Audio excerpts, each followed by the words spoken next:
Hi friends, welcome back to SNS tips. Today's recipe మామిడికాయ పులిహోర. Summer special మామిడికాయ పులిహోరను ఇంట్లోనే ఈజీగా ఎలా ప్రిపేర్ చేసుకోవాలో వీడియోని స్కిప్ చేయకుండా చూడండి. వీడియో నచ్చితే తప్పకుండా లైక్ చేసి సబ్స్క్రైబ్ చేయండి.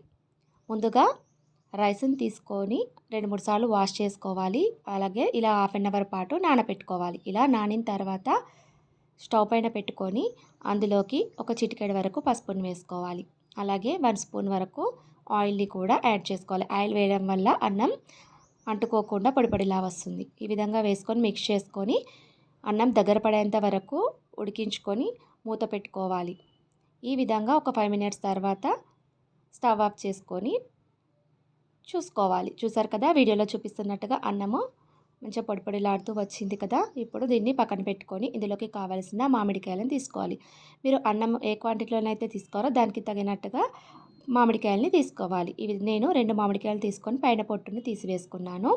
ఇలా తీసుకున్న మామిడికాయలను వీడియోలో చూపిస్తున్నట్టుగా ఇలా మీకు ఒకవేళ పెద్ద సైజు తురుము కావాలనుకుంటే ఈ వైపుకు, చిన్న సైజుగా కావాలంటే ఈ వైపుకు తురుముకోవాలి. నేను అన్నంలో కలిసిపోయేటట్టు ఉండాలని చిన్న వైపు ఉన్న హోల్స్ సైడ్ తురుముకుంటున్నాను.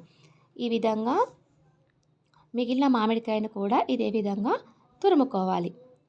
చూసారు కదా, వీడియోలో చూపిస్తున్నట్టుగా ఇలా మామిడికాయ తురుము అనేది ఈ విధంగా ఉంటుంది. దీన్ని పక్కన పెట్టుకోవాలి. ఇప్పుడు స్టవ్ పైన కడాయిని పెట్టుకొని అందులోకి సరిపడా ఆయిల్ని వేసుకోవాలి. ఇందులో కాస్త ఆయిల్ ఎక్కువగానే పడుతుంది.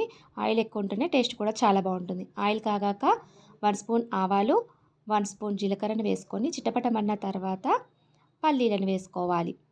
ఎక్కువగా తినేవారైతే ఎక్కువగా వేసుకోవాలి, లేదా తక్కువ కూడా వేసుకోవచ్చు. ఈ విధంగా వేసుకొని కొంచెం ఇలా ఫ్రై అయ్యాక ఇందులోకి 2-3 స్పూన్ల వరకు పచ్చిశనగపప్పుని యాడ్ చేసుకోవాలి.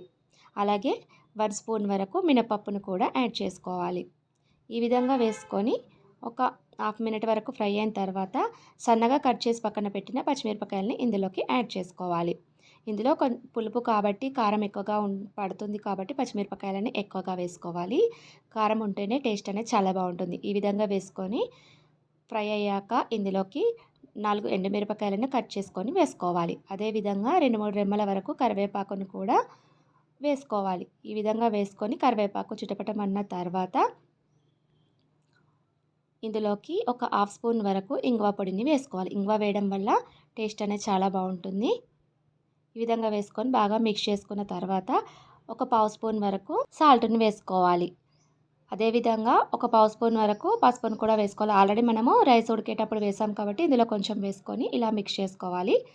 ఈ విధంగా మంచిగా ఫ్రై అయిన తర్వాత ఇందులోకి మనం ముందుగా తురుముకున్న మామిడికాయను మనకు కావాల్సినంతగా యాడ్ చేసుకోవాలి. ఈ విధంగా వేసుకున్న తర్వాత బాగా మిక్స్ చేసుకోవాలి.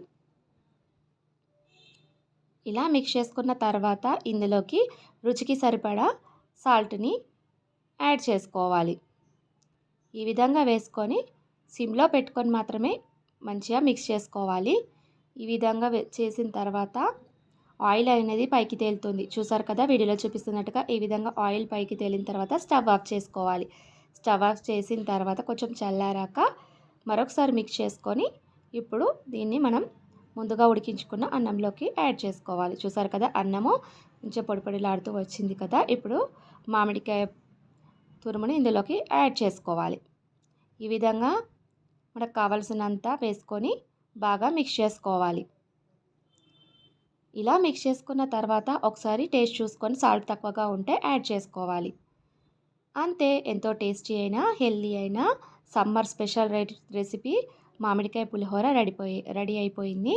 మీరు కూడా ఒకసారి ఇలా ట్రై చేసి టేస్ట్ చేయండి, చాలా బాగుంటుంది. మామిడికాయ పులిహోర వీడియో మీకు నచ్చినట్టయితే తప్పకుండా లైక్ చేసి, షేర్ చేసి, సబ్స్క్రైబ్ చేయడం మాత్రం అస్సలు మర్చిపోవద్దు. Thanks for watching.